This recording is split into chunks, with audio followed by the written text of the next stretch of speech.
Hello everyone, ई teaching commerce channel में आप सभी लोगों का स्वागत है। आज का टॉपिक है फॉर्मेट ऑफ जर्नल, रोजनामचा का प्रारूप। ये पूरा फॉर्मेट है और रोजनामचा जो भी जर्नल का फॉर्मेट होता है उसमें 5 कॉलम होते हैं। सभी पांचों कॉलम में कौन कौन से पॉइंट होते हैं, उन सभी पॉइंट का एक्सप्लेनेशन आज की वीडियो में देखेंगे। यहाँ पे क्या है कि journal of dot dot dot जो लिखा हुआ है, यहाँ पे क्या होता है कि जिस कंपनी में या जिसके बुक्स में जर्नल एंट्रीज की जा रही है उसका नाम लिखते हैं। जैसे कि journal entries in the books of Ram, या जो भी उस कंपनी का नाम है उसका नाम लिखते हैं। तो सबसे पहले क्या होते हैं कि जर्नल के फॉर्मेट के ऊपर क्या है, हेडिंग डालते हैं कि किसके बुक में ये जर्नल एंट्रीज, ये सारे लेन देन ट्रांजेक्शन रिकॉर्ड किए जा रहे हैं। तो ये हो गया। फिर उसके बाद क्या है कि ये जर्नल का फॉर्मेट है, इसमें हमारे 5 कॉलम होते हैं। पहला हमारा डेट होता है, दूसरा हमारा पर्टिकुलर्स विवरण का होता है, तीसरा हमारा LF लेजर फोलियो का होता है, हमारा चौथा कॉलम जो होता है वो अमाउंट डेबिट का होता है और 5वां कॉलम जो होता है अमाउंट क्रेडिट का होता है। जो हमारा डेट होता है, डेट लिखने का फॉर्मेट जो होता है वो ये होता है कि पहले ईयर लिखते हैं, मंथ लिखते हैं और डेट लिखते हैं। पहले साल लिखते हैं, फिर वो मंथ हो गया, फिर वो डेट हो गया। मतलब कि किस जो भी ट्रांजेक्शन हुआ है वो किस साल में हुआ है, पहले उस साल को लिखेंगे, फिर किस मंथ में है उस मंथ को लिखेंगे, फिर वो किस डेट पे किया गया है उसको लिखेंगे।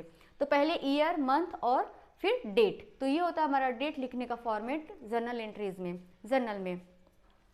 उसके बाद हमारा क्या होता है कि पर्टिकुलर्स विवरण। विवरण में क्या करते हैं हम, नेम ऑफ द अकाउंट, हमारा डेबिट जो लिखा हुआ है इसमें क्या करते हैं कि जब भी लेन देन जो ट्रांजेक्शन होता है उसमें हमेशा कम से कम 2 खाते तो इफेक्टेड होते ही हैं। 2 ऐसे अकाउंट होते हैं जो इफेक्टेड होते हैं, प्रभावित होते हैं। मतलब एक डेबिट होगा और एक क्रेडिट होगा। तो उसमें क्या है, जो भी डेबिट होगा, जो अकाउंट, उस अकाउंट को पहले डेबिट लिखेंगे यहाँ पे, फिर ऐसे डेबिट का लिखते हैं। फिर जो अमाउंट हमारा क्रेडिट हुआ रहता है, जो अकाउंट जो होता है वो क्रेडिट हुआ रहता है, उसको 2 करके यहाँ पे लिखते हैं। मतलब जो डेबिट हुआ है पहले ऊपर लिखेंगे, फिर यहाँ पे डेबिट लिखेंगे, फिर यहाँ पे जो क्रेडिट अकाउंट हुआ है उसको क्या करेंगे 2 और उसका नाम लिखेंगे।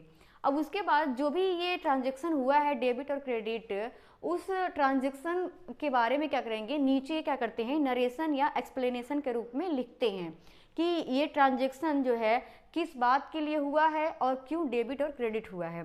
तो ये 2 चीज़ें जो होते हैं नरेशन और एक्सप्लेनेशन में लिख दी जाती है। तो ये होता है हमारा पर्टिकुलर्स और विवरण में ये बातें लिखी जाती हैं। हमारा तीसरा है लेजर फोलियो। अब लेजर फोलियो क्या होता है कि लेजर जो होता है वो भी एक बिजनेस का बुक होता है। लेजर जो होता है वो बिजनेस का बुक होता है।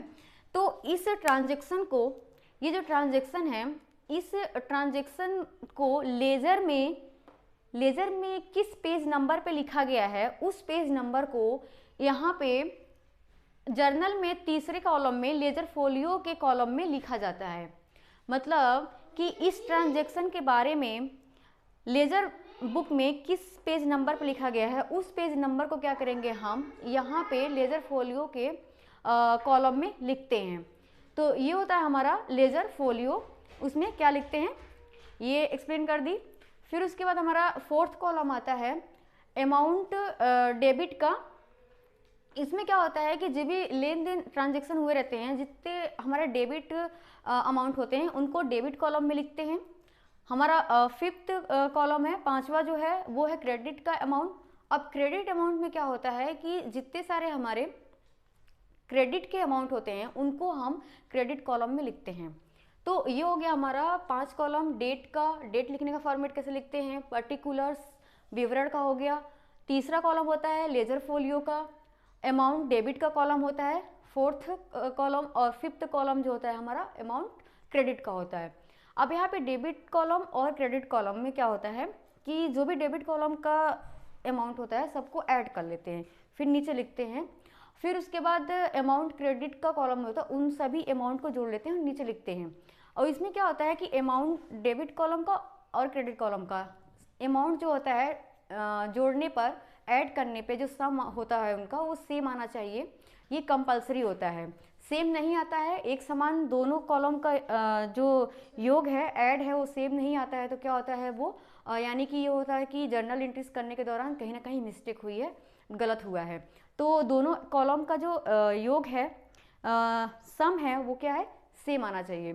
फिर यहाँ पे ऐड करेंगे तो यहाँ पे ग्रांड टोटल लिखेंगे, यहाँ पे क्या है, अमाउंट लिखेंगे तो रुपीज़ का साइन ऐसे बनाते हैं।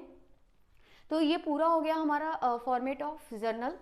इसको क्या है कि शॉर्ट्स क्वेश्चन में, रिटन में भी पूछा जाता है और ऑब्जेक्टिव क्वेश्चन में पूछा जाता है कि या तो फॉर्मेट बनाने की बात कही जाएगी या फिर ऑब्जेक्टिव क्वेश्चन में पूछा जाता है कि जर्नल में कितने कॉलम होते हैं। तो जर्नल में क्या होते हैं, 5 कॉलम होते हैं, 5th होते हैं। जैसे फर्स्ट हमारा है कि डेट, पर्टिकुलर्स, थर्ड हमारा है लेजर फोलियो का कॉलम, और 5वां हमारा, 4th हमारा है डेबिट कॉलम, और 5th हमारा है क्रेडिट कॉलम। तो कितने कॉलम होते हैं लेजर में? लेजर में 5 कॉलम होते हैं। ये हो गया हमारे format of journal. E teaching commerce channel को लाइक शेयर एंड सब्सक्राइब करें। Thank you.